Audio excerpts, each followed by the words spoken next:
Hey everyone, I'm so excited to share this recipe with you guys today. This is an ancient flatbread recipe and it's so simple.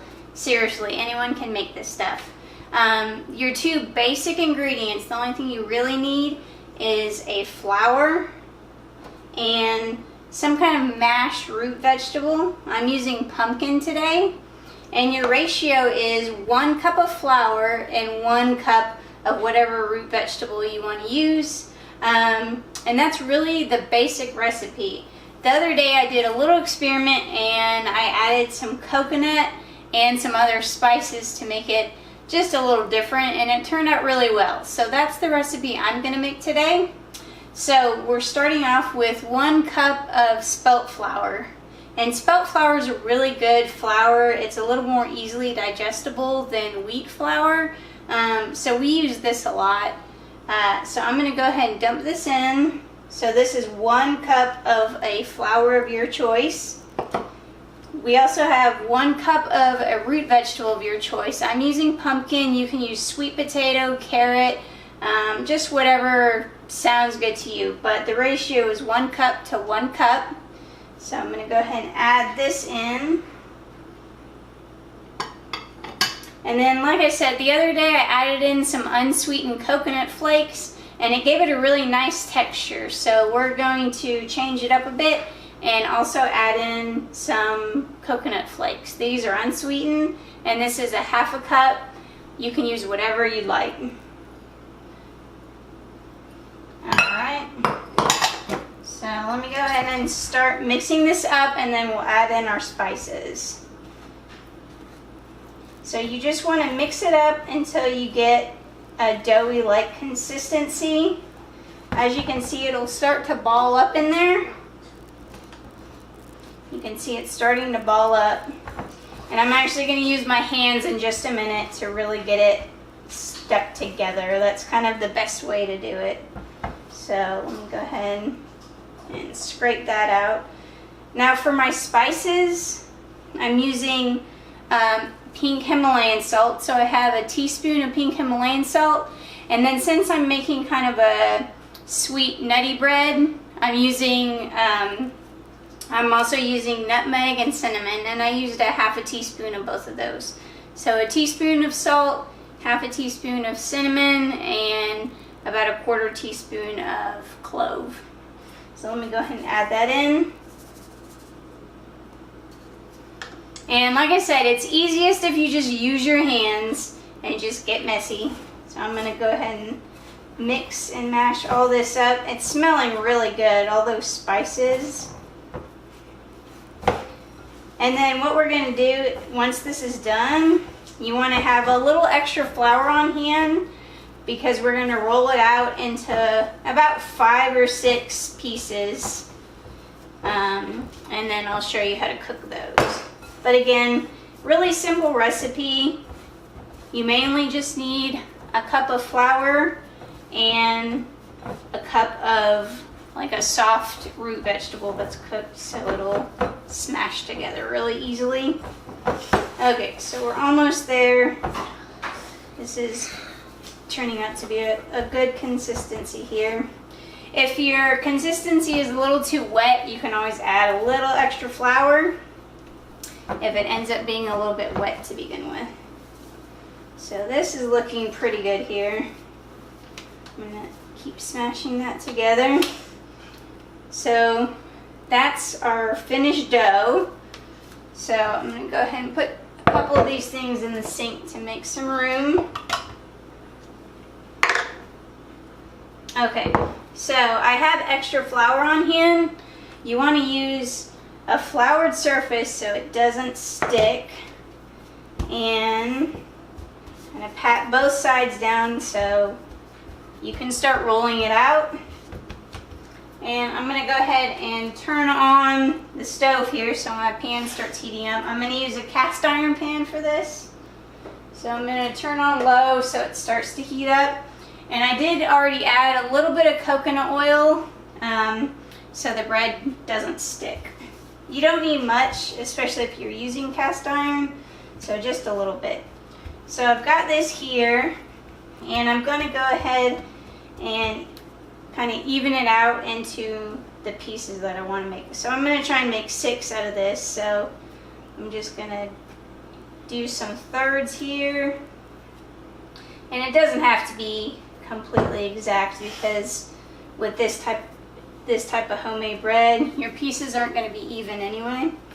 So you can just kind of gauge it by eye.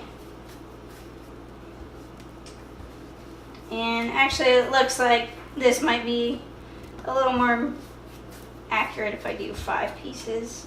So you just kind of go by feel. So if some feel a little bit thicker, you can always add some to the one that feels a little thinner.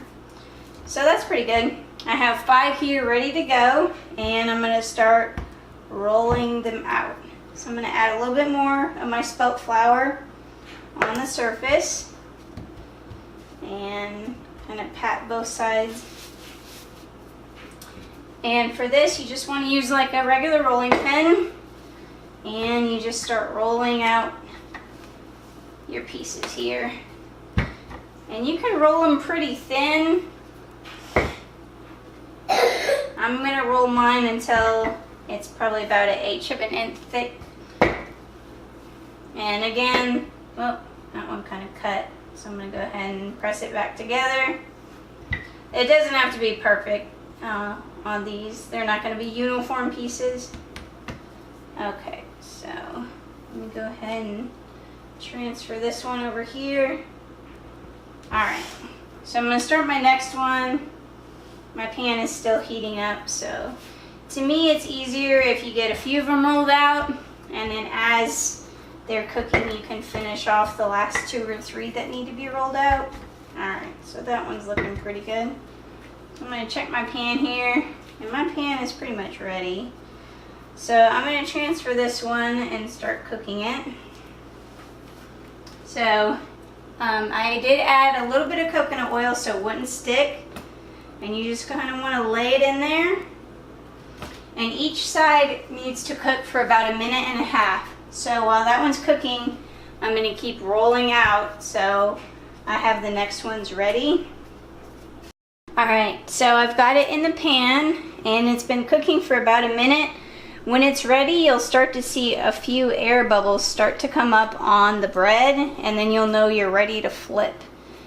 Each side should cook for about 1.5 minutes, and then when it's done, I'm going to transfer it over to just this flour cloth over here. And this bread will keep for a couple days on the counter. You can just leave it wrapped and use it for, you know, a sandwich or a side or whatever sounds good. But it will stay for a couple of days. So this one is starting to sizzle, and also you'll know that it's ready because you'll see a few dark spots on the bottom when it's cooked through. Okay, so I'm going to go ahead and flip this one over. I'm going to try and flip it pretty carefully here. There we go.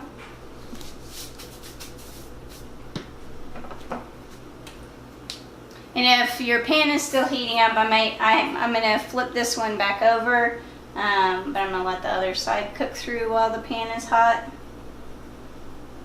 I have a glass cooktop, so I have to be super careful with it, and I make sure I don't move it around, but it just cooks a lot more evenly, and I really enjoy cooking with it. When it gets hot, we have an outdoor cooker, and I actually do a lot of cooking out there on it. It just seems to me to cook better, and especially for this, with this wide flat cast iron pan, it works really nicely to make this flatbread. Go ahead and touch that up a minute, and I'm gonna flip this back over. Let's check it. It still needs a minute there. So we'll come right back and I'll show you the finished product since my pan is still heating up here. Okay, so now my pan is fully heated and I'm starting to get some of the nice brown spots on there.